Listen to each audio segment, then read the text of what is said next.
in case you missed it last week, my top three would be Blaney. They're obvious because look at the big money here. Blaney, Kyle Busch, and if I had a third, I would do Buescher. That makes sense, right? There's the 200, the 280, the 270. So I do Blaney 1, Busch 2, Buescher 3, and my long shot would be Haley. Haley would be my top long shot. And if his numbers drop, like I think they will, and if they get too close to Suarez, I would take Suarez.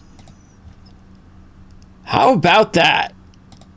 You might be saying, wow, man, you must have been really, really happy about that. You're even so proud of it. You're replaying it here on the show. Well, there's two reasons I'm doing that, maybe three. But one is not because of I was happy, because I certainly wasn't. I'll be honest with you, even though, I mean, sure, afterwards, no question, you're proud of yourself, but we picked Busch and Blaney as two of our top picks, and we had big money on them. And statistically speaking, this is a trend show. We go with the trends, we go with the averages, and the averages tell you that if you have three cars at a photo finish and you've got two of the three, the odds are in your favor. Even though you got all three, but the two is where you want them because they got big money on the two compared to the third.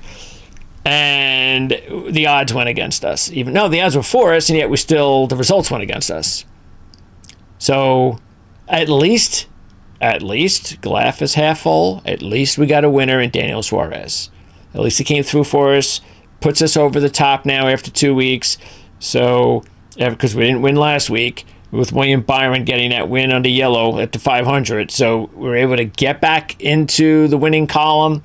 Could have been a lot better, but it is what it is. Daniel Suarez gets the win. We got the win, and we're off and running. Pennzoil 400 Cup Race number 3. That's what we're going to talk about here on the show today at Las Vegas Motor Speedway, a 1.5-mile racetrack. And there are a few of those in the series.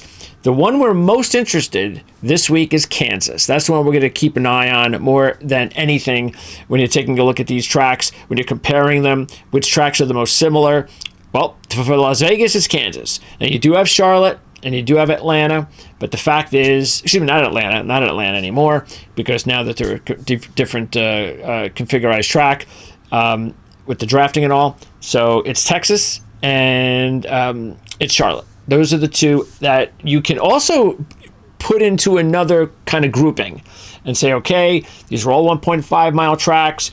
And the thing is, though, you don't really know that until you're midway through the season and you've gone through most of them or all of them. And then you're ready to hit the second race of the season for those tracks.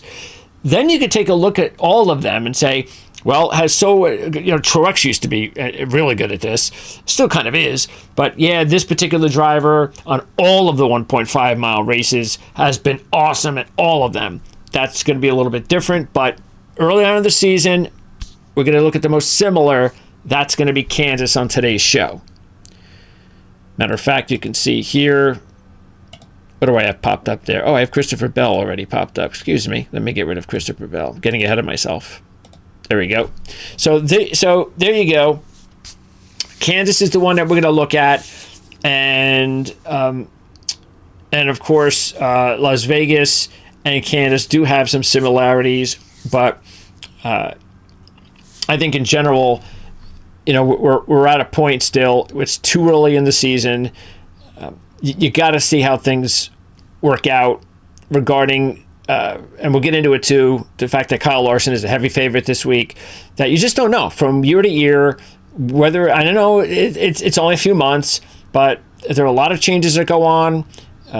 Some drivers, it's a long season, you get burnt out, and a driver can get completely burnt out and they lose their confidence. I mean, look at Daniel Suarez. He's a great example. There was a lot of pressure on him, didn't have a great year. Things didn't go well. I'm sure that every single week that went on, he was feeling more and more pressure. He was probably feeling more and more upset about not being able to replicate the season before or even advance himself further along. and I'm going to get replaced and all this. And here he has the off season to regroup, get his confidence going again, be with his family, be with his friends, put all that positive energy into him again. And it certainly has paid off after the first couple of races. So he can now rest a little bit better. Not easily, because if you don't race well, even if you go to the playoffs, doesn't matter. Just doesn't matter. You know, this whole thing about, oh, you're in the playoffs. Oh, right. It's almost like, all right, I guess you could just wait until the playoffs start in September, whenever it is. No, it's not the way it is. Now, maybe more so, you could take a look at the top drivers, and that'd be a little bit different because sometimes it's just, you know what, all right, we got a checklist. That's one of the things. Let's get that out of the way. Now we have to start thinking about how we're going to perform during those playoff tracks and all that kind of stuff. A driver like Suarez, I think what's important is that even though he has a win that will get him into the playoffs and has already clinched that berth, there is something, though, that I think is more important, and that is that the confidence, especially since it's a drafting track. I mean, come on. I mean, how many times have we seen a Ricky Stenhouse, an Austin Cindric, and a Michael McDowell the last 3 years win the Daytona 500 and then basically not do anything until the playoffs, for the most part. Well, did that get him anywhere in the playoffs? No, it didn't. And it just proves, I'm not going to get into the whole Daytona 500 thing, but that's just a completely different race, and it doesn't have any bearing at all on whether you're going to have a big season. And really, Atlanta shouldn't either. But what it should do, or you would hope it will do for someone like Daniel Suarez, is gain confidence. That's the thing more than anything. Let's get that the team, I don't know who was with him last year, but whoever was with him, and everybody just feels a lot better. And it's like, you know what? Okay, let's just use this to our advantage, and let's go out and get him, and let's tackle the next big track, the next big obstacle. We'll find out. We'll talk about Daniel Suarez all season. We'll find out in about a month where he stands, 2 months where he stands. But you don't win a race, clinch a playoff spot, and think that you have successfully conquered all your goals for a season. That's just not the case, even for drivers like Daniel Suarez. All right, next up. Specifically, of course, with Las Vegas. 7 of the last 8 winners started in the top 10. So you do want track position, apparently, and this is not always the case, but hey, if you qualify well, you have a fast car in Vegas, you are going to be prepared to contend for a title. Chevy drivers, here's another big surprise. They've won 5 out of the last 7 at Las Vegas. Hendrick drivers, well, if you know Chevy's won, you know Hendrick's not that far behind. They've won 4 out of 6. And Toyota drivers have won just 2 of 12. Now, Hamlin just won shortly, a couple of years ago. And Ford, before Chevy took over in this recent spell, Ford was they had like a little dominant run. So Ford is still strong here. Toyota they haven't put the wins together, but I wouldn't say that it would be a surprise if a Toyota driver wins, because I actually like a Toyota driver a lot in this race that we're going to get to in a little bit. Now, I'm going to pop up the manufacturer odds. Actually, what I can do first is pop up the odds in general, so you can take a quick look. All right, so here are all the odds. You get the double the odds from Larson to Byron to Hamlin. All right, and there's the middle grouping, and then there are the long shots all the way through down to the end. Okay, now I'm going to flip on over to the manufacturer numbers, and Chevy is an even money favorite. And look, I don't manufacturer wager too much, and when I do, I'm only going to wager on like Ford, because Ford is going to be the long shot almost every week. And there are good weeks to take Ford. We talked about that last year, and we did a good job of it last year, coming through several times. Try to do again this year. I mean, this is not a bad week to take Ford at 3-1, but not my favorite. Toyota, no way I would touch Toyota. And again, I love a Toyota driver this week, but not at those numbers, with the fact that I just said they've only won 2 of the last 12 at this track. So not good enough for me when I'm, if I'm going to, because look, I mean, it's not even that far away from Chevy, and Chevy's been the dominant driver, the dominant car here lately. Okay, next up, we're going to get back to Christopher. Wait, where am I? Oh, there you go. Let's knock that out and start with Christopher Bell. All right, so if you're new here, we are going to go through all the drivers alphabetically, not the odds, but the drivers. And if AJ Allmendinger is racing, then he starts, but he has not. And didn't do it. Didn't make a run last week, and will not make a run again this week. So AJ's off after starting the Daytona 500. That means we're starting once again with Christopher Bell, and it didn't take long for me to disclose my top Toyota driver, and that is Christopher Bell. So as you can see, now you might say, well, 2 top 5s had 8. That's nothing special, and 9-1 is kind of it's a low number. But more importantly, the last 4. All right, 3 top 10s, 2 top 5s, a runner-up, and 2 poles. That's very strong, and I think it's also important to note the last 4, the new car. All right, so if you look at it, and that run, those last 4, the only time he wasn't in the top 10, he had an issue. That was the DVP issue, and so if he doesn't have an issue with the car, he seems to be really strong here in Cup. But he's also strong here in general. This is quite possibly Christopher Bell's best track, because if you look at it, he even has he had a strong running in truck. I think he has 3 truck race appearances, not since 2017, but in his last appearance in 2017, Truck Series runner-up, he led 64 laps. That's pretty strong. He also has 3 top 5s in 4 Xfinity Series races, with 2 runner-ups and a pole. The last time he had an Xfinity Series appearance, he led 154 laps. That was back in 2019. That was another one of his runner-ups. So, now he hasn't won here, but he certainly has a lot of strong top 5s and runner-ups, and that's good enough for me. So again, if I'm looking at a really strong Toyota contender this week, Christopher Bell. That's right. You might say, well, you take a look at some other Joe Gibbs Racer drivers, and you would think Denny Hamlin. I mean, he is 8-1. He does have a win here, et cetera, et cetera. Even Martin Truex Jr. has a much more illustrious career numbers here at this track, but it is Christopher Bell for me, and I just think it's the overall fact that whenever he races here, whether it's truck, Xfinity, Cup, he does a really good job. I think he's way overdue for a win here, and I think he very well could get it on Sunday. Next up, my boy Ryan Blaney, also 9-1. By the way, Ryan was 13-1 in this race last year. 9 top 10s, 5 of those are top 5s out of 15 races. So that's pretty strong. Matter of fact, he has a really strong average finish here of 12th. That's really nice. That tells you that he's a good fantasy play, an underrated fantasy play, depending on how you play your fantasy.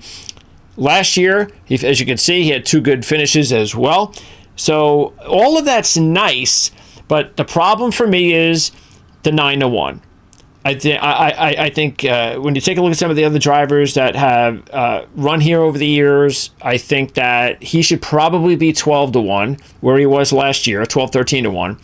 And if he was 12-14-1, I would seriously think of taking him. But I cannot take Ryan Blaney this week at 9-1. And we'll get into some of the reasons why, which are some of the other drivers.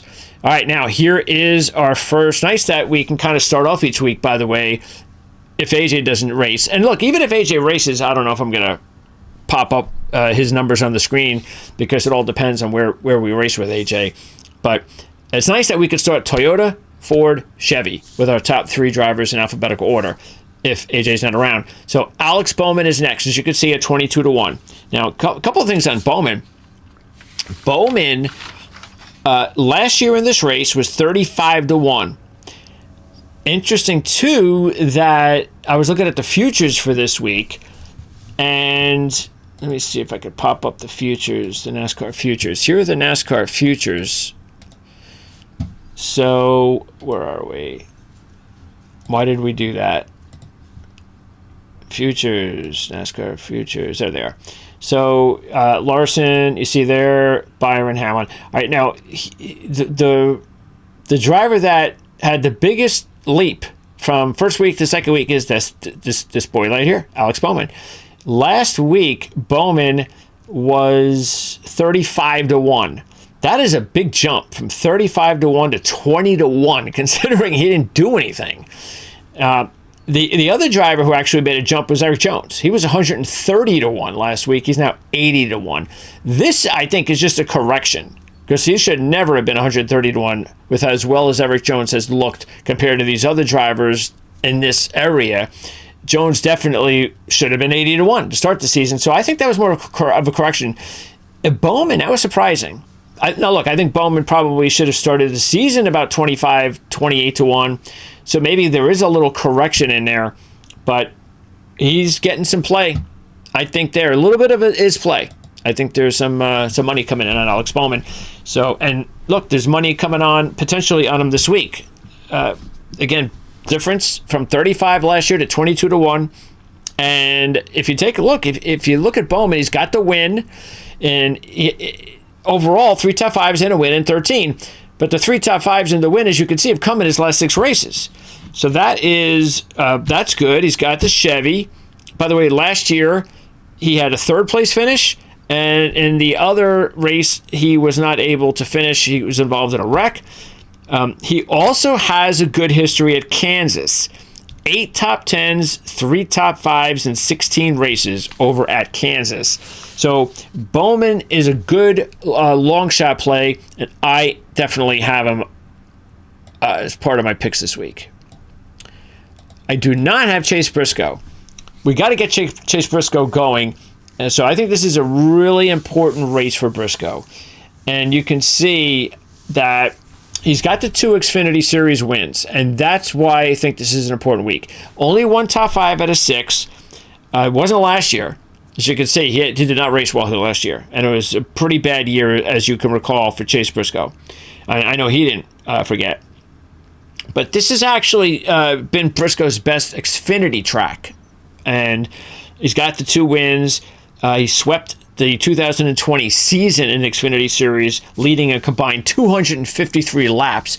So, and I think that, I don't know if that, I think it might have been his last appearance at Las Vegas in the Xfinity Series. I think that's the case. But anyway, the fact is, Briscoe has enjoyed some positive results at this track. He does have 1 top 5 here in the Cup.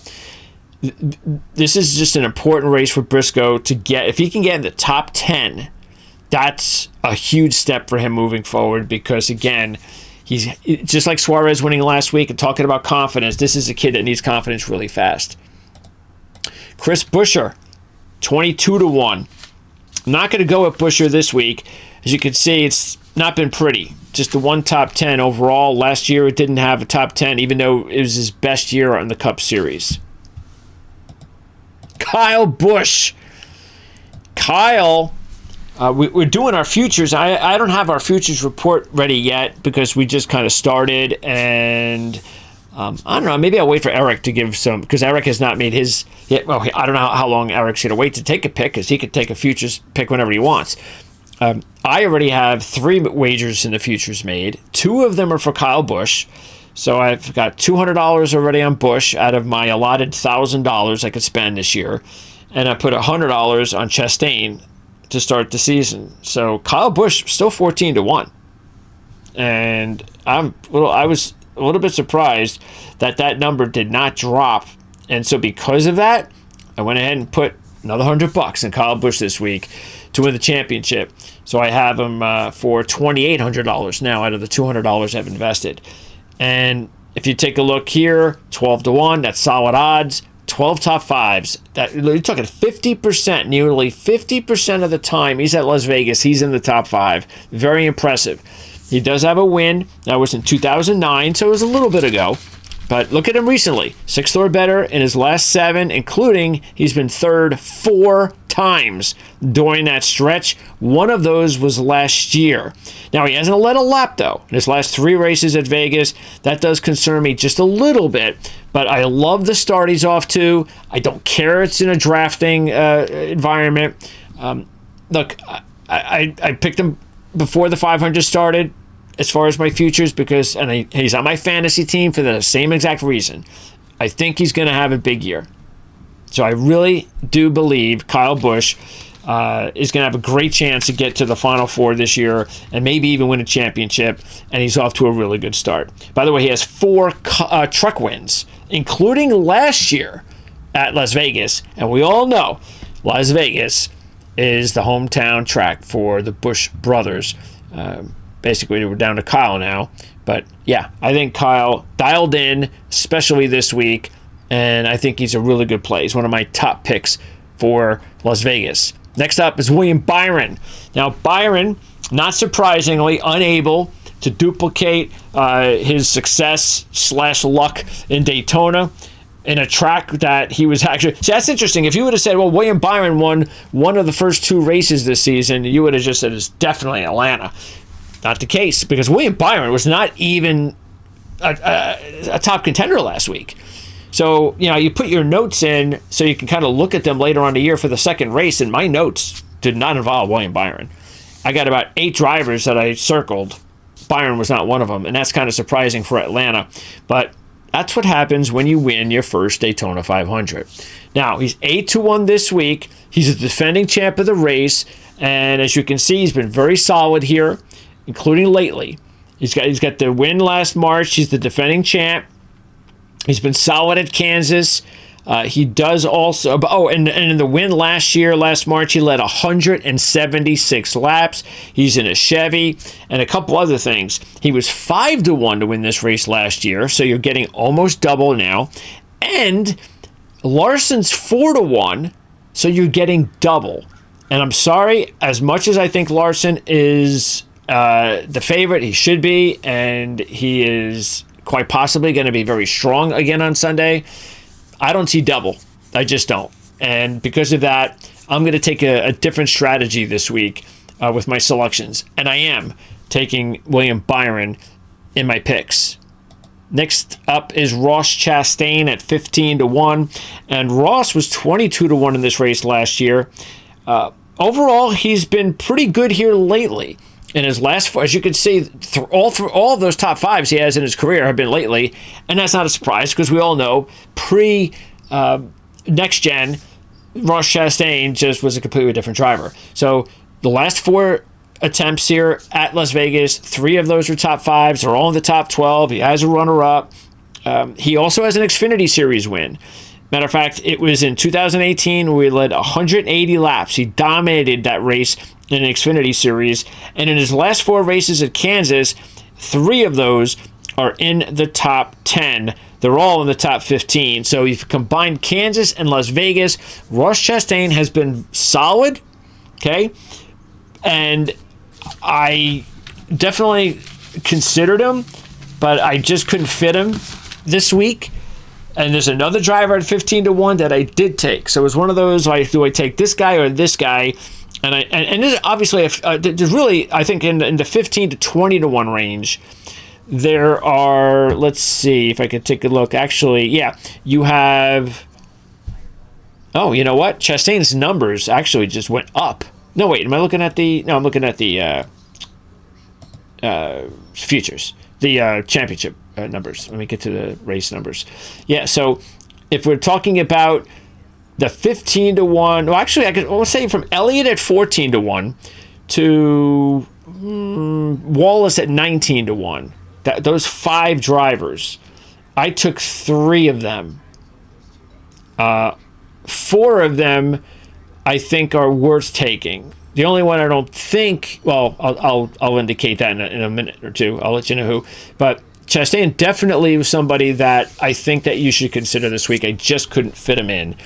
And but he's a good play. I think he's a decent play. Austin Cindric is next.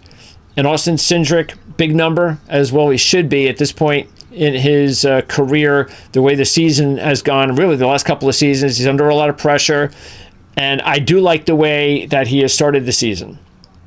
He's on my fantasy team for a reason as well. I do have some good feelings about Cindric this year. I think he's too talented of a driver for him to not figure it out, and I'm expecting him to figure it out this year. That's why he's one of my long shot plays at 100-1. If you take a look at his career numbers here, nothing fancy, only just one top 10, and I get that. But matter of fact, I don't know if I looked at him for the Xfinity Series. So let me just see quickly where, I think I looked at him, but it's possible I might not have. So let me see. Austin Cindric, Xfinity Series. Let's see. This is the Cup. So let me move on over to his numbers in the Xfinity Series. And but I do like the way that he started the season, and that's the most important thing. All right. In the Xfinity Series, he has 8 appearances. He has finished, matter of fact, it's a pretty good run for him. In his last 4 appearances back in 2020 and 2021, the last 2 years he raced in the Xfinity Series, all the results were in the top 6 with a runner-up, and he led a minimum of 10 laps in all 4 of those races. So that's good. I'm glad I looked at that. Because I don't recall looking at that in my pre-research, and I should have. But Cindric does have that 6, which was in this race last year. So I like the start. I like the fact that he's been solid here at this track. And at 100-1, he's definitely a solid long shot play. Austin Dillon. Austin Dillon is also on my fantasy team, but he's somebody that has got a short leash. I expected him to get off to a better start with the drafting races, and we have just not seen it. And the thing is Austin Dillon is one of those drivers that can just win a race. He's one of those drivers that can just win a race, and that's what you're looking for with your fantasy teams. When you have those drivers at the end, who do you think can win you a race? And so Austin Dillon's a guy you have to keep in mind. But I will say this, and that is that unless you're talking about I'll throw a buck on him at 100-1, that's different. But I can't seriously invest in certain drivers who I don't really have any sort of confidence they are going to win a race. And to tell you the truth, just the start that he's had, that's what I'm a little bit worried about. And if you don't really think your driver is going to win a race, then why invest the money even if it's just a few bucks? Because we are talking, 30 some odd, almost 40 races. So let's just multiply. Let's just round it out to 30. So let's say I invest between $1 and $5 in 30 races. You're talking close to $100 a season that I'm putting on Austin Dillon. Now, I'm going to win a race to get that money back.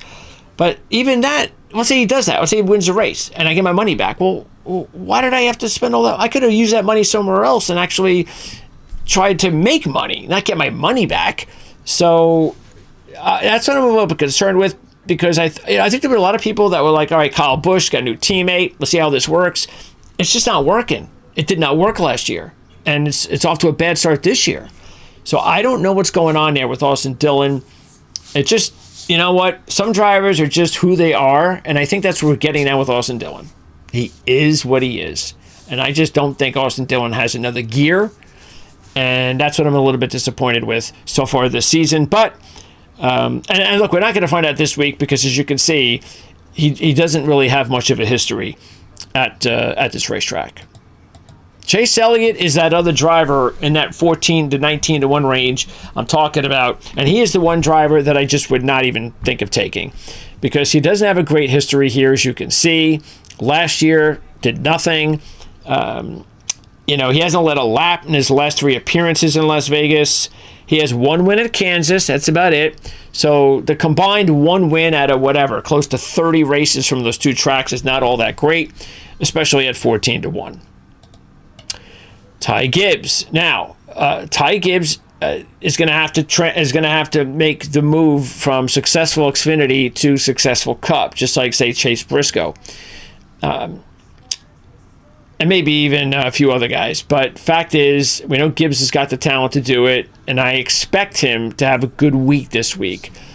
But because look, he does have the success of the Xfinity Series to tell you that he can do things on this track. He's got the win, and by the way, the fourth and the first came in 2022, both of those races. But you are getting 28-1. The thing is, with a player like Gibbs, if he wins a race, okay, his first Cup race, his odds are going to drop, I think, tremendously. I think he goes from a weekly 25 to 30-1 driver to a 15-1 driver, 14, maybe even 12, just with a win. I'm not talking about a fluky win. I'm talking about a good win. He's looking good. Maybe even had a few top fives before the win. He is going to get to that point. Well, he will be there. I don't know when that's going to be, but we'll get to there. But my point is that what you want to see is you want to take him when his odds are 28-1, 25-1. What you don't want to see is where you've lost the week to take him, and now all of a sudden you're never getting those really cool long shot odds again. Because I think when he gets to the point, Ty Gibbs, and he wins that race and he has that run, I don't think you're ever going to see Ty Gibbs at 28-1 again. At least not on a regular racetrack kind of deal. But bottom line, this is not the week in my mind to take him. He can, again, I think he can get into the top 10 this week to start to make that run on the Cup Series side at this racetrack. But I'm not willing to gamble on it at 28-1. I'd rather do it. I want some better numbers than 28-1. Let's move on down to Denny Hamlin. And here's the other 8-1 driver. So my strategy was this. I have Kyle Larson at 4-1. I have Hamlin and Byron at 8-1. Those three drivers should be separated from the rest of the field. Even Byron and Blaney at 9-1, even though that's only by a point. They're the favorites. So what I'm doing is I'm going, all right, with our $100 to spend on each week with these picks, I'm going to take Byron and Hamlin and leave Larson out. So I've got two drivers for one, and I've got the double money with both of them. So that's going to be my strategy. Now, look, you could just go ahead and take Larson, Byron, and Hamlin and call it a week and say, those are my three guys. But and again, if we're talking my $100 way of doing things, but really, even if you think of doing that, I don't know. Let's just say you put. Let me see. Let's say you put $25 on Kyle Larson at 4-1. That's $100. I don't even have to type that in. Oh, I don't have to type it in. It's easy. So you got $100. Okay.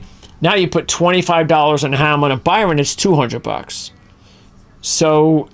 I think, so even if you're thinking about that strategy, it's not bad. You can go, or you could do is go Larson 50 and then Hamlin, Byron 25. There's your 100.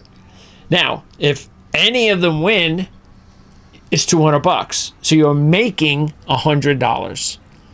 Okay, so you could look at it that way too. Now, the reason I wouldn't do that this week is because my two top picks are not in that group.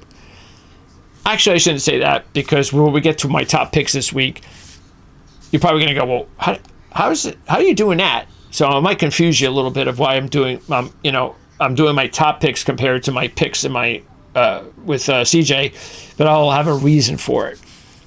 But anyway, fact is that just to tell you how I'm personally spending my money this week, I am not wagering on Kyle Larson this week. Okay, I am. A matter of fact, I'm not even wagering on Denny Hamlin and William Byron at this point. So now we'll see whether or not I change my mind. And as you can see, qualifying is going to matter an awful lot here. So that's another thing. Even though I don't see Kyle Larson's numbers dropping considerably from 4-1 if he's on the pole, I can't really see that. But stranger things have happened. People put a lot of money on Kyle Larson if he is on the pole. And even if he's 4-1, I could see that dropping to 2-1. And at that point, just forget it. No way. But you have a much bigger chance of Denny Hamlin and William Byron seeing their numbers cut in half if they're on the pole I can definitely see those drivers down to 4-1 if one of them is on the pole. So if you like Hamlin or Byron, take him before qualifying. But look at Hamlin. 50% of the time he's in the top 10. 6 of those are top 5s.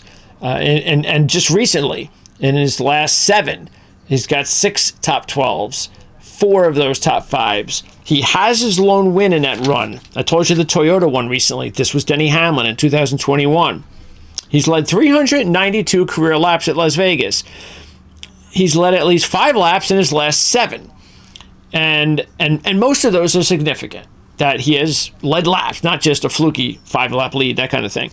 He's also been very good at Kansas.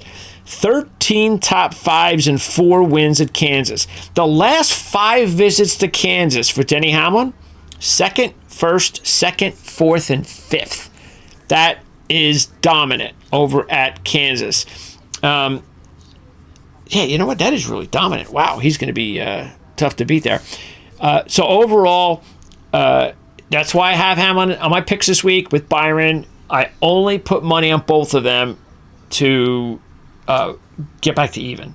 So as far as my picks, okay, because like I said, I'm not going to, at this point in time, put any money on my own account on any of these 3 drivers because I like Kyle Busch and Christopher Bell. Now, if I didn't like Kyle Busch and Christopher Bell, then I would start thinking about the formula that I just went over with you. I don't think it's a bad formula. Doing it sort of like what I said. You know, if you want to invest $100 or something down the line, think of doing that.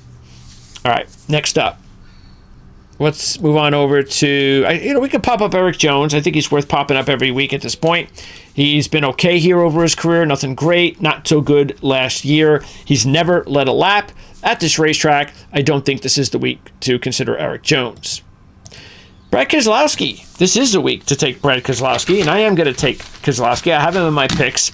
He's getting a really nice number at 18-1. He's one of those drivers I mentioned within that 5-driver category that I think, you have to take a few of them, and I went the Keselowski route. And I also went with a couple other drivers, which we'll get into. But Keselowski, 9 top 5s out of 21. He's got, and look at that. Out of those top 5s, 5 of those 9 are either runner-ups or wins. Last year, when he had a really good year, the rebound year, he had a top 5. He's also pretty good at Kansas over his career. So, yeah, I think Keselowski overdue for a win. Hasn't had one in a while. 18-1, good number. Definitely, I would take Brad Keselowski this week.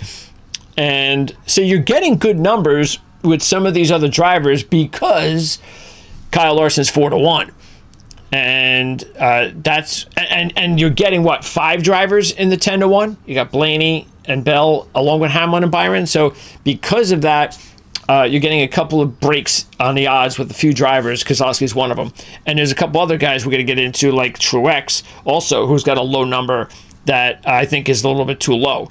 I think Truex and Keselowski, you can compare both of them very evenly. And yet I'm getting 18-1 with Keselowski as opposed to 10-1 with Truex.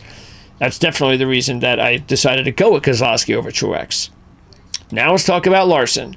All right, so Kyle Larson, he's going to be the boy this week. Everybody's going to talk about Kyle Larson, and deservedly so. Nearly 50% of the time he's in the top 5 with the 2 wins, and just in his last 12, 10 of those top 10s, over 50% top 5, and that includes 4 runner-ups and 2 wins. That is an incredible run for Kyle Larson at this track. Last year alone, he finished 1st and 2nd and led a combined 196 laps. On top of that, in his last 6 races at Las Vegas, he's led 421 laps in his last 6 overall, averages out to 70 a race. And he's very good at Kansas. 636 laps led at Kansas in his last 10 races there with 6 top 5s, 2 runner-ups, and a win.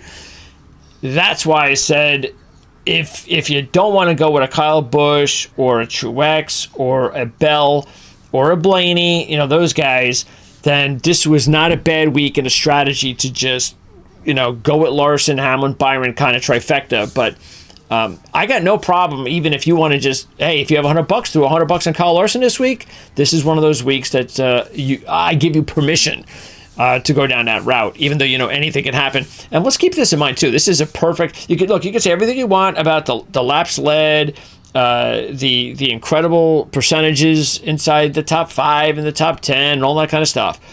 But, and let me get my little calculator out. But, what is that, 15 races? Is that what it is? Let's see. Yeah. If you divide 2 wins into 15 races, that means that Kyle Larson has won at Las Vegas 13% of the time. Okay? 13% of the time. So when you invest heavily, because you have to invest heavily, this is not about saying, well, I'm gonna invest $100, but it's $400. That's a lot of money. I can still make a lot of money. I can make $400 this week. I got Kyle Larson. He's dominant here. Look at all his dominant numbers. I can make $400, put $100 on him. As dominant as he's been, 13%. That's the percentage. I mean, seriously, what is that, close to 10%? Come on, 13%? That's supposed to be a number that I want to risk $100 on or more. So again, you can do it. I think it's a halfway decent strategy, especially if you just want to go that route. I will only recommend that a handful of times a year, but you have to know the percentages, and the percentages tell you that he has only won at Las Vegas 13% of the time. Okay, next up. Let's go with the next driver we have that we are taking this week that we just mentioned in that handful of driver group, and that's Joey Logano. So he's one of them. Just like Chastain, both 15-1, but I went with Logano over Chastain. I like the way that Logano has driven so far this year, even though, it's not like it looks like he's off to a great start, but he's been solid at both tracks. 12 top 10s out of 21, so he's over 50%. In the top 10s, 7 of those top 5s. He's won 3 times here. Now you look at last year, and that's not all that great. But last year, man, he was 30-1 last year. Somebody has to explain to me why Joey Logano was 30-1 last year.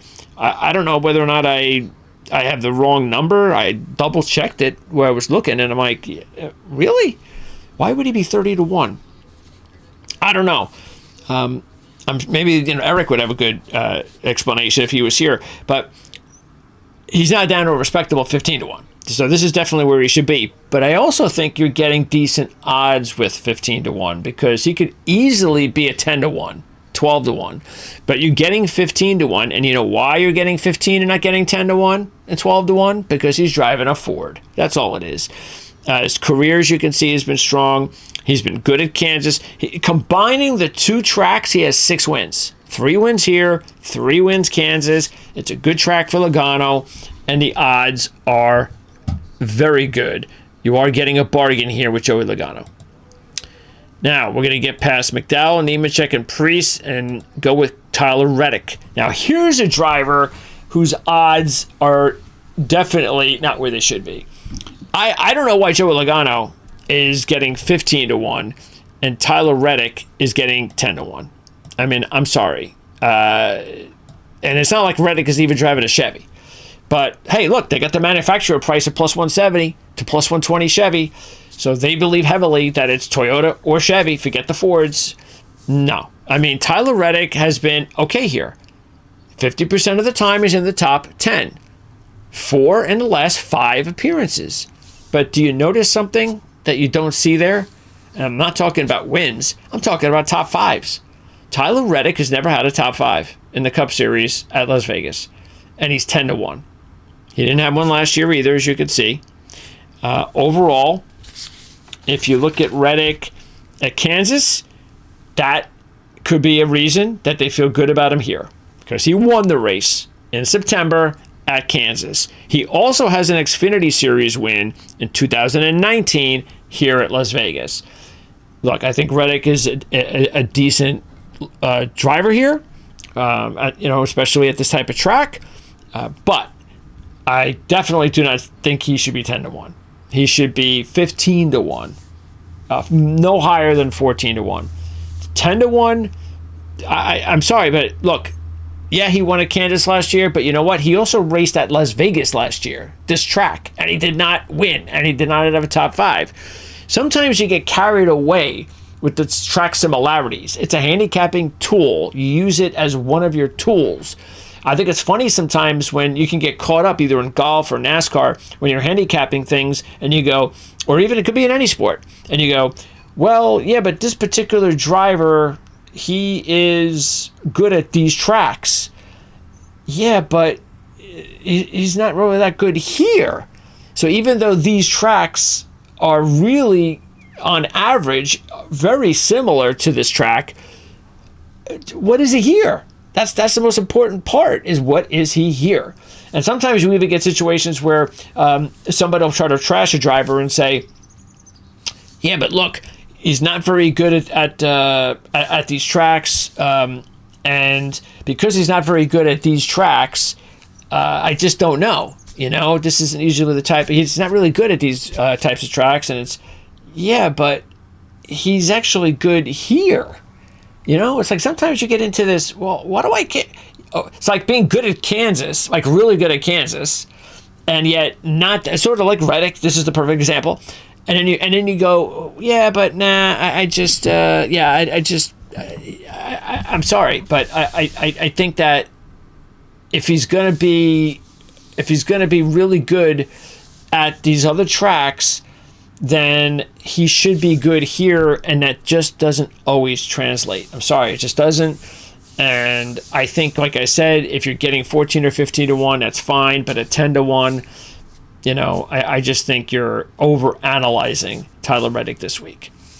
Okay, next up, let's skip Stenhouse, and we could talk Suarez. Why not? He got the big win last week, but he doesn't have a good history here.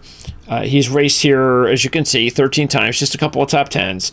Not much last year, but he's coming off a win. And as I said at the outset, this is going to be important. As quickly as he can, you got to forget about it, especially since this is a regular track. This is a typical track, the most typical on the Cup Series. These are the types of races that are going to have a lot to do with what kind of a season you have. And we'll find out. And look, he didn't win the Daytona 500, all right? So just forget about it and move on, and let's see if you can get this. I mean, look, Chastain had some decent numbers here too. So this team itself has to continue to just look like they have turned the corner, because they had a very strong 2022. Last year, not so much, even though Chastain still had a good year, but not the year they had the year before. So both of them have to keep moving along, because Daniel Suarez at 65 to 1, that's a big number. I mean, if you want to be considered a decent contender in this sport, I mean, 65 to 1, I mean, you're talking about, you're look how close you are to 80 and 100 to 1. I mean, that's like Austin Dillon territory. Martin Truex Jr., we got 2 of them left, and Truex, look, I like Truex here, but I don't like the odds at all, and I also don't like the fact that recently he hasn't been very good here, including, of course, the last 2 years. So look at those big numbers: 15 top 10s, 7 top 5s. He's got some wins. Look at him recently, and these are positives: 14 top 12s, 7 top 5s, runner-up 2 wins. And you might be saying, I'm sure you might, well, didn't you just say recently he wasn't doing well? Yeah, in a way, because what I'm really referring to are leading laps. So here you have a driver that might be really good in fantasy. Hey, not unless, of course, you need points for leading laps. But is he going to finish in the top 10? You know what? Martin Truex probably will. This is the way he's done at this track. You can pretty much lock it up. Unless something freaky happens, book him with a top 10. But if we want to win a race, in his last 8 races, he's only led 21 laps at Las Vegas. He led 313 in his career. So that means he led nearly 300 laps in the first 16 races at Las Vegas. Which is what? So let's go. Let's say So we'll go 16 divided by 30. So he led over 50 laps a race on average in his first 16 races at Las Vegas. Okay? 50. And then in the last 8 races, he has led 2 laps, 2.6 laps. Big difference. And he is very good at Kansas too. Okay, now, and look, I don't think the odds are wrong. They should be 10-1. He has a great history here. But he was 7-1 last year. So he's 10-1 this year, and I think that's the way it should be. But he's at a low number, and if I'm looking, anytime you get these, you talk about this in horse racing, especially more than anything, you try to eliminate and find warts with the top drivers, the top horses, because you want to look for bargains automatically. So when you get into handicapping any event, the first thing you want to try and do is see if you, like, do I have a Kyle Larson here? Okay, I do. Oh, all right. Does he have warts? No, he really doesn't. Kyle Larson doesn't have any warts. The only warts I can give you with Kyle Larson was when I said he's only won 13% of the time. That's the wart. But Martin Truex Jr. has warts, as I just mentioned. And so that's why it's a little easier for me to pass on Truex at 10-1 and definitely say I'm going to put more money on guys that are around him, Byron, Hamlin, Bell, Busch. But a couple of guys have to be knocked off the list. Truex gives me good reason to knock him off the list. And we round out with Bubba Wallace. So Bubba Wallace, 19-1. Odds aren't too bad for Bubba. Because you look at 2 top 10s out of 12, and you're probably going, well, that's not that. Why is he 19-1? Shouldn't he be like 25-1, 30-1? But I like Bubba as a long shot. He's my top long shot play. Matter of fact, I'm going to have 2 long shots because, as you heard when the clip came up earlier, and I had it was sort of like I had 2 long shots because Suarez was 30-1 last week, and Haley I think went down to 60-1 on race day, but he was around 100-1 when we were doing the show. So what I'm going to do is I'm going to have like a long shot, which this still is, the 18-1s, the 25-1s, those are long shots. But I'm also going to throw in an 80, 100-1 long shot. So, which is kind of what I did last week, Suarez and Haley. So Wallace is going to be my main long shot at 19-1, and here's why. You got to look inside to see outside the stats of why I think Wallace is a good play this week. He's had actually, let me just make sure. He's had 1 top 5. I'm surprised I didn't put that top 5 in there, so I just want to double check because he had the 2 top 10s. So let me just double check for you while I'm doing this. So let's see. So, because he was 4th, I think it was this race last year. It was in one of the 2 races last year when he was 4th. So let's see. Bubba Wallace, where is he? There he is. So Bubba Wallace had 1 top 5, 2 top 10s. So he had 2 top 10s overall, but the best result was his 4th place finish, and the 4th place finish came in this race last year. Now, that's one sign. The other, he led 29 laps in October of 2022. So let's just take a look at his last 3 races. You got the 4 races with the new car. So let's take a look at the last 3 races with the new car for Bubba at this track. 29 laps he led in October 2022. And he crashed in that race. I don't recall what happened, but so he had a race that didn't end well, and yet he obviously had a fast car that day. He followed that up with a 4th place finish in this race last year, and then a pretty decent top 15 last year. What was that? October? I forget. So in his last 3 races, I don't care about before that, and that's what is also important to note, is that you're always going to reference the last 4 races, or whatever, as long as there's 2 per year. You're always going to look at, you're going to look at, obviously the career is important, no doubt. You don't wipe out the career no matter what the deal is. But when you're talking about the new car, that is a huge difference with the driver and overall when you're taking a look at trends and so forth. So Bubba's definitely somebody that fits that category. He's been a completely different driver since the car change, and even last year. I mean, when you race for Michael Jordan, and Michael Jordan believes in you and feels that you have what it takes, there's a lot that goes into that.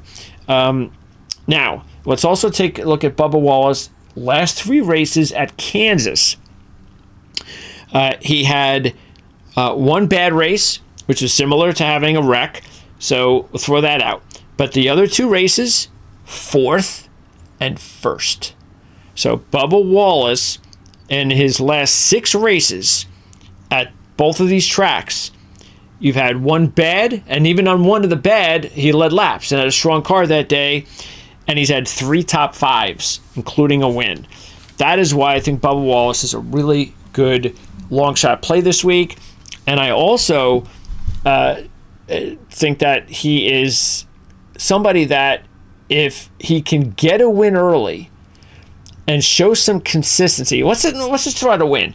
Let's say he just shows consistency. Let's say he goes through a run of 4 races in a row at different tracks, and they're in the top 10. They're in the top 12. He's leading laps. That's also important.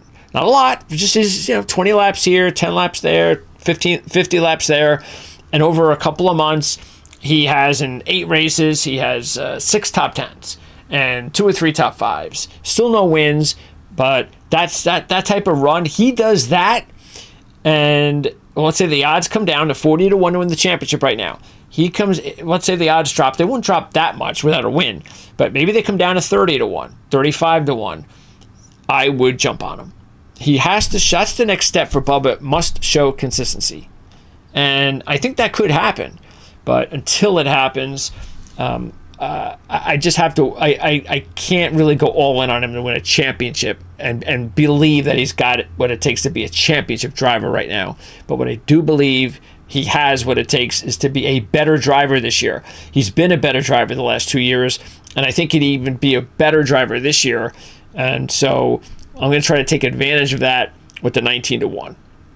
Okay, so there's Bubba, and there's our drivers. Now, there are a few other driver notes I want to mention. So let's see. Josh Berry. Okay, Josh Berry, and I do have money on Josh Berry this week. I got $1 on Josh Berry. Josh Berry, he's never raced a Cup at Las Vegas, but in 6 Xfinity Series races, nobody has been better than Josh Berry. 4 top 5s and 2 wins, with an average finish of 5.0. That is legitimately awesome. So when I have a driver that has been that good in Xfinity Series, I don't think he's going to win, okay? Not saying that. But at 150 to 1, I am willing to invest $1. And that's what I'm doing this week with Josh Berry. So let's pop up the picks. Where are the picks? Here are the picks. All right. So there you see CJ. CJ is definitely has got a different strategy than I do, which is why I'm glad I've got CJ's top picks each week now. So you see CJ's going with Larson and Hamlin, but he's not taking Byron. So that's interesting. So he's going to eliminate one of them. He's going to take 2 out of the 3 and go with Larson and Hamlin. He does have Bell. Does not have. He does have Kyle Busch. He does have Truex. So let's see. So who is taking? So besides Byron, he is not going with Reddick as far as the top picks. He's also not going with Chase Elliott. I mean, his longest shot, and he doesn't take a lot of long shots, CJ. So his longest shot is Logano at 15 to 1. As you can see, so my strategy is, as I said, I'm taking Byron and Hamlin, taking those 2 over Hamlin, so I'm getting 2 for the price of 1. Bell and Busch are my top plays. So my top 3. Now here's where, as I said earlier, you're probably going to get confused by this, but hear me out. My top 3 this week.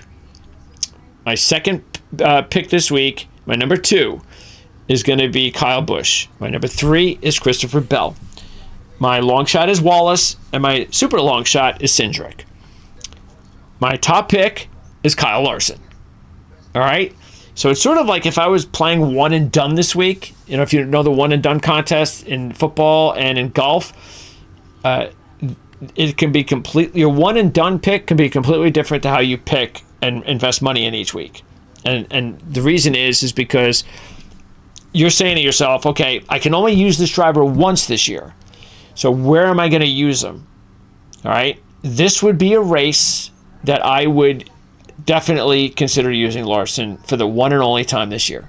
There's not many other races that I would do this. I'm not saying he's not good at other tracks, but this is pretty much one of, if not the best track for Kyle Larson.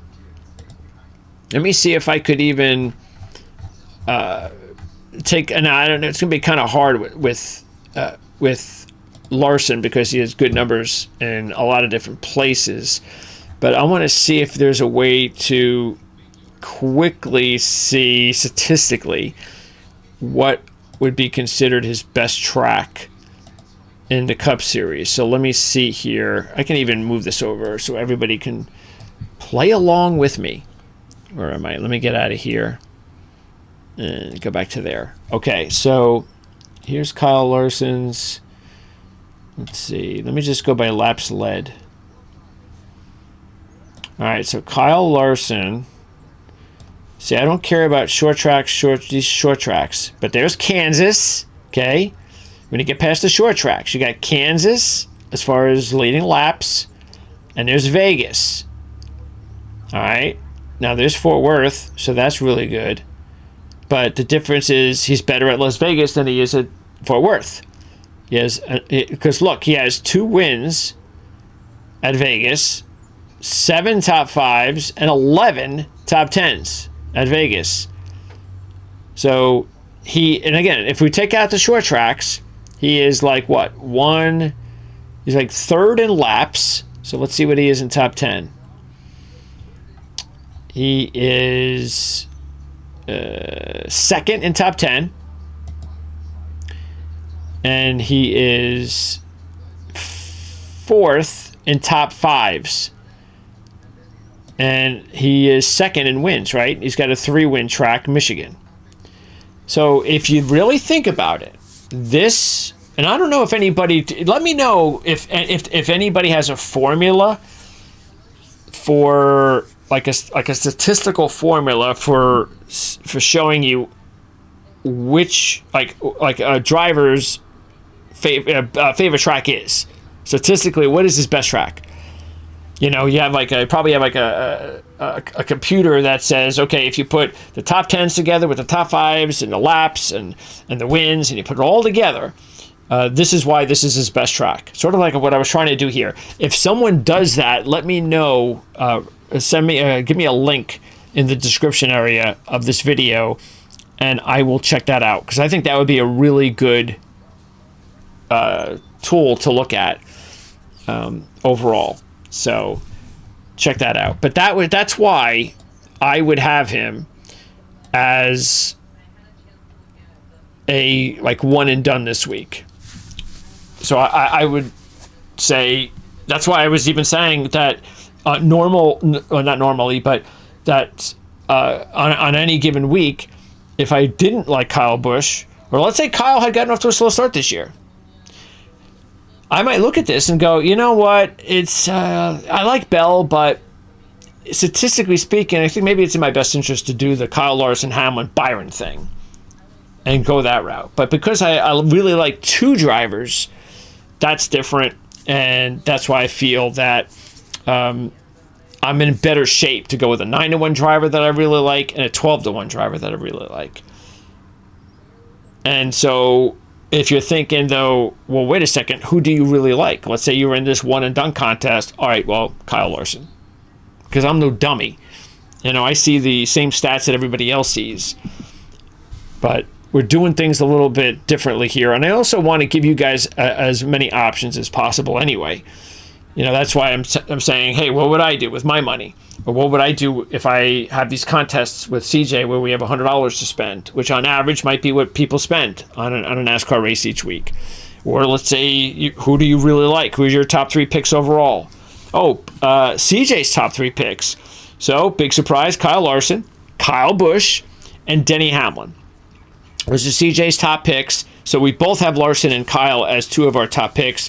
And his top long shot is Brad Keselowski.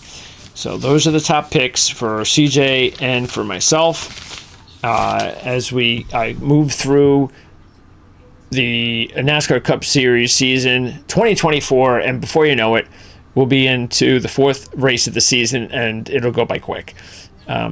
But let's take a look at what do we have next week. So, and we're at Bristol soon. I know that. So we I don't have it in there. Wait, do I? Yeah, I do. Okay, so we've got. Oh, I only had Bristol down. I got to update that. You guys know. Let me just see here. Coming up, we have Phoenix. That's right, we're on the West Coast. So we have Phoenix. I know everybody talks about, well, you got the West Coast deal. There's 2 races. And they have to do, I mean, once get California straightened out, it'll be a little bit better to go out for 3 races. So you've got Phoenix coming up, which is going to be huge. Everybody knows how big it is to race at Phoenix the first time around. So you have a good idea of what you're going to be looking at for the Championship 4. And then Texas. Well, that's the Circuit of the Americas. Okay. So I have one of those deals. We have a road course coming up, which is, well, let's see how the road courses are this year. You know what? It looks like they are doing, well, look, they got rid of the dirt race, which we were happy about. And there's only one, street course is only one of them. But let's see, no Indianapolis. It looks like, wasn't there another?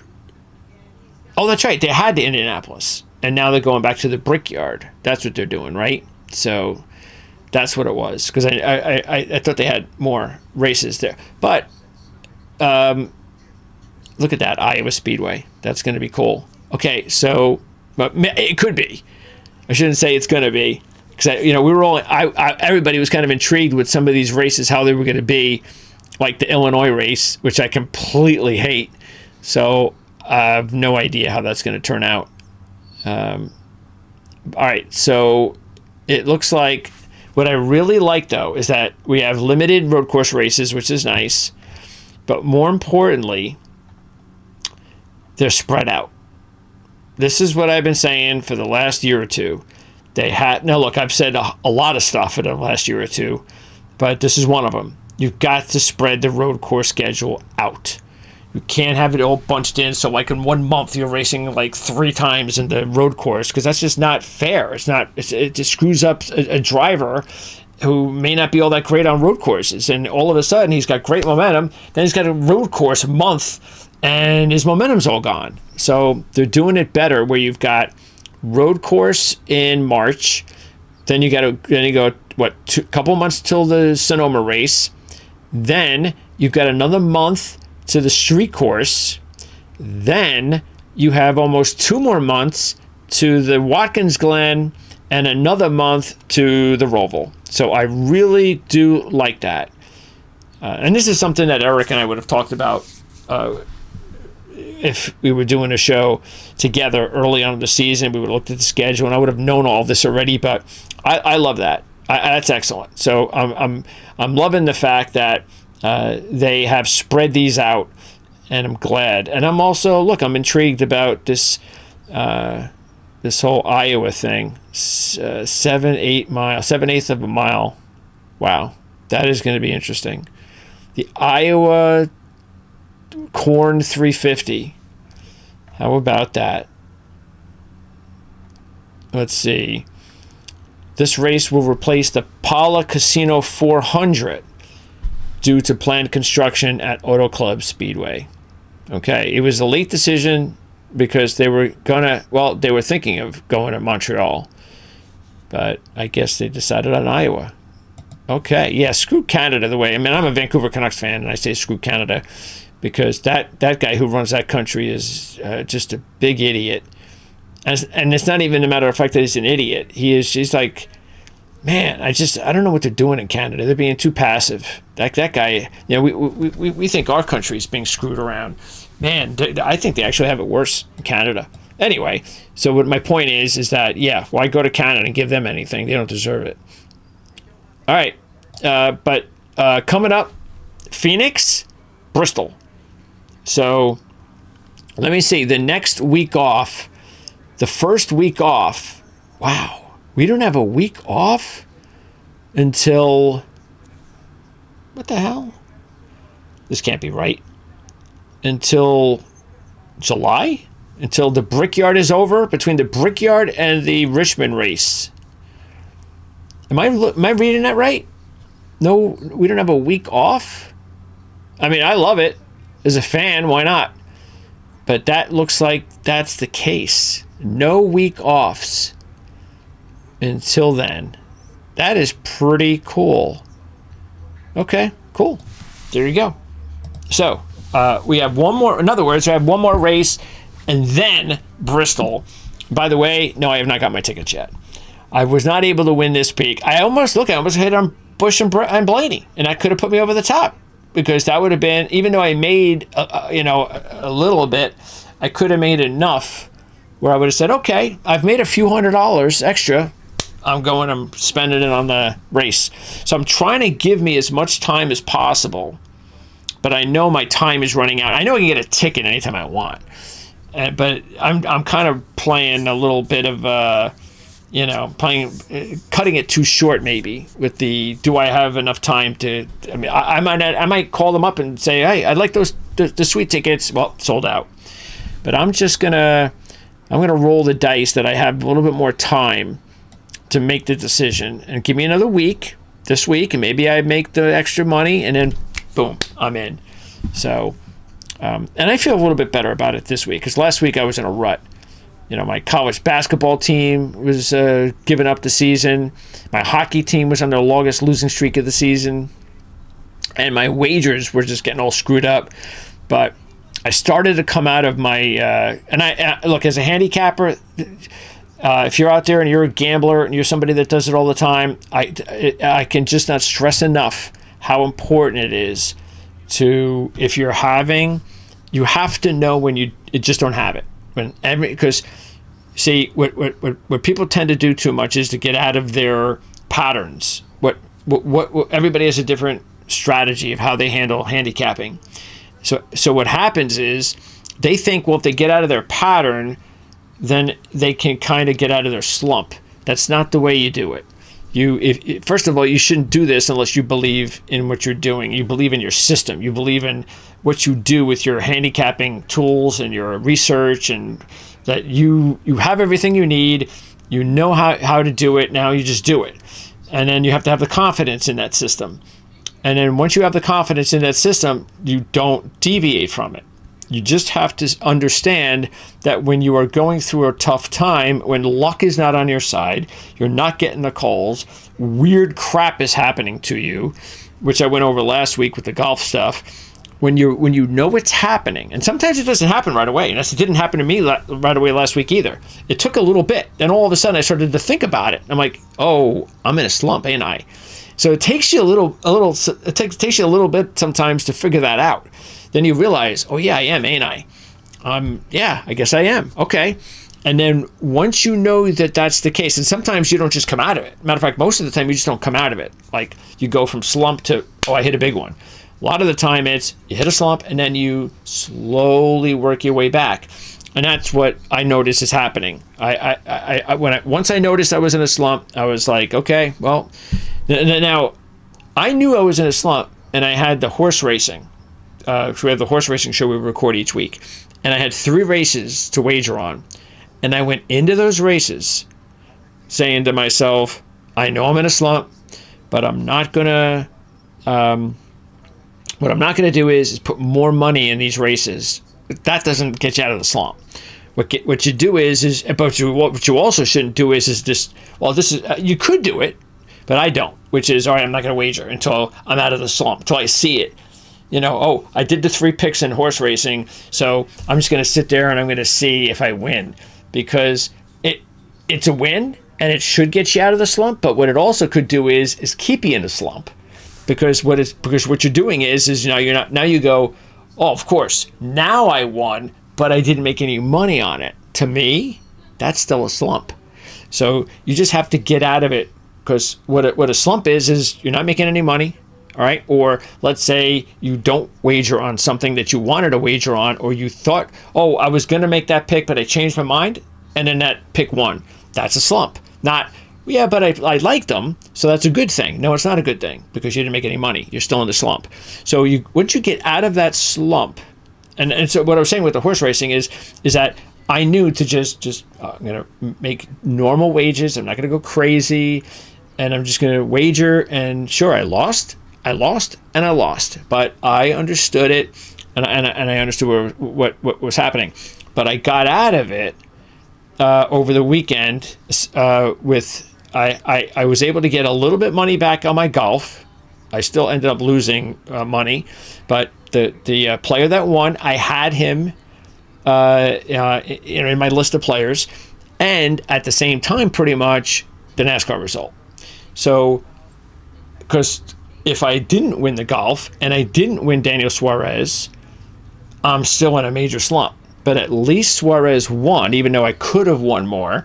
And at least I got the win in golf, even though I could have won more. But you look at it as I could have lost more if he didn't win the golf event. If Daniel Suarez didn't win and some other driver I didn't pick didn't win, man, I'd still be in a slump because I would have been negative money on both of them. Big negative. And then a hockey team won on Saturday night. So I had my hockey team winning on Saturday night. I basically got a little bit money back on my horse on the NASCAR and a little bit money back on golf. I'm out of the slump. Now the question is, how quickly will it take for me to get back going? I don't know. That's the question that I do not know the answer to, but hopefully it's this week. The quicker it happens, the better, so I can get some of that money that I want to invest in my ticket to Bristol and really have a good ass time. So anyway, I've done a lot of blabbering on this video, so I apologize for that, because I think even though we've only done a couple of them, we had a pretty good idea that 35 minutes should cover this, and I've just done 75 minutes. So I apologize for that. I also want to remind everybody, if you're watching this show live, because this is the only show that we're going to post on our Mystery Caution channel at this time of the week, I do have the race day edition, which is not going to be 75 minutes. It's just going to be me talking about the race. So we probably take out the first 10 or 15 minutes and the last 20 minutes. So it'll probably end up being like a 30-minute video. That will be posted still on the Prime Sports Network channel. So, which again, as I said before, we still, if you ever want to send us a super thanks or anything like that, it could be for $1. No matter what it is, all of that stuff is welcomed. We still get that available to us on Prime Sports Network. Matter of fact, I'll have to look into a few other things setting us up for our first live show, but I don't know when we're going to do that, like I said, but I can tell you we're going to give it a try. And I just wanted to get a little bit of a rhythm going here, because we are not going to do 75 minutes live show. I guarantee you that. But I think the good thing is I did kind of bloviate on today's show about a lot of things that I don't need to talk about every week. So that's good. Kind of get a lot of stuff out of the way. I think it is important to kind of talk about handicapping. Just give you my side of my story about what I think is successful, what can be successful in your career as a handicapper if you do it a lot, like I do.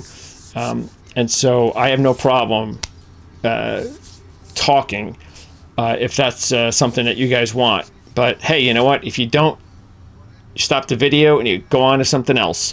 So that's the beauty. Matter of fact, I'll probably even put the channels for sure in this video, so you can even see, what we've talked about on the video, and you might go, well, why the hell do I want to listen to 20 minutes of that? So I'll do that and make things easier for you. But next week, we will talk Phoenix. So that should be a lot of fun, of course, and feels like we were just there for Phoenix. Great memories. Can't wait to soak in that week with Ryan Blaney and him winning a championship there. So we will talk more about that. Bristol's after that, so of course I'm stoked. I can't wait to. Matter of fact, I haven't even used my camera yet for something like that. But I think it's a great week to do it. The timing's perfect. And just as I was saying before, we're going to start putting so many new videos on the channel. And also with everything that we're doing in general, we're talking to editors who are going to come on board, and they're going to help us edit the videos. I can edit the videos, as you can see, but I'm not a professional editor. And there's a big difference between me editing a video and having a professional editor come in and put all sorts of really cool things into the video to make it look that much more fun for the viewer. So we're working on that. That should be real soon. Of course, we're going to have our F1 show coming up this week with the race on Saturday, I believe. So CJ and I will be back tomorrow on Wednesday. And then Eric will be back. Matter of fact, Eric and I will do the show to preview the season for IndyCar next week. And can't wait to hear Eric telling me who his first driver interview is going to be and when we're going to put that together. It's going to be a huge day for this channel, and I can't wait. So anyway, that's enough. I'm going to stop talking, if you can believe it. And let me just make sure. Did I gave the picks, didn't I? Yeah, I gave the picks. Gave all the picks, right? Yeah, I gave the picks, right? Let me just double check. Yeah, those are the picks. I'm sure I gave the picks. I've been talking so much that I can't even remember if I gave the picks or not. But there you go.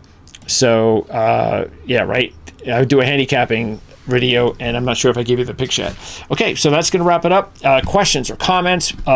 Definitely always interested in hearing what you guys have to say, what your opinion is on things. If you have any questions or comments, especially for the boys, our top analysts, CJ and Eric, if you're big into F1, IndyCar, give them a look because they put a lot of time and effort into everything they're doing too. So, and if you're somebody that's interested and you just want to learn about F1 and IndyCar, maybe you've never been a fan before, but you're interested in learning.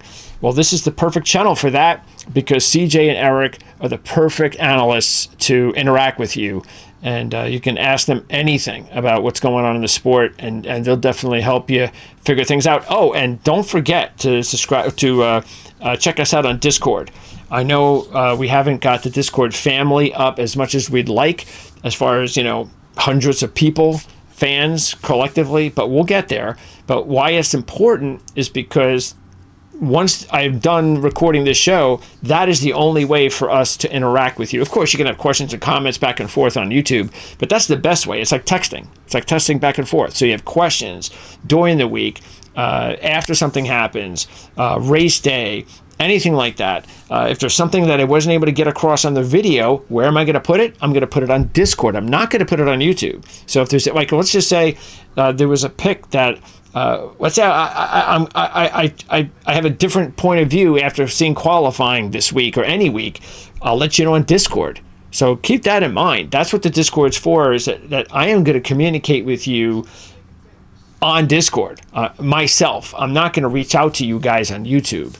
So that's why just joining Discord is just great just for that. You don't even have to interact with me or any of us.